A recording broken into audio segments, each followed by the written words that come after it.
بسم الله الرحمن الرحيم. شهر رمضان الذي أنزل فيه القرآن هدى للناس وبينات من الهدى والفرقان. إزاي حضرتك تاخد 4500 حسنة في دقيقة واحدة؟ قال رسول الله صلى الله عليه وسلم: من قرأ حرفا من كتاب الله فله به حسنة، والحسنة بعشر أمثالها. لا أقول ألف لام ميم حرف، ولكن ألف حرف ولام حرف وميم حرف.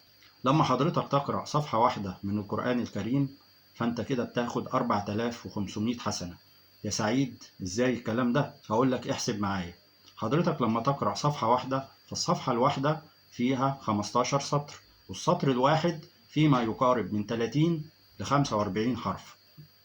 يعني لما نحسب 30 حرف في 15 سطر بيساوي 450 حرف.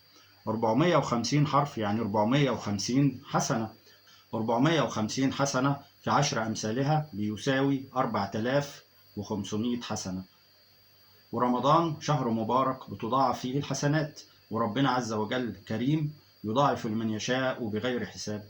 كل عام وأنتم بخير.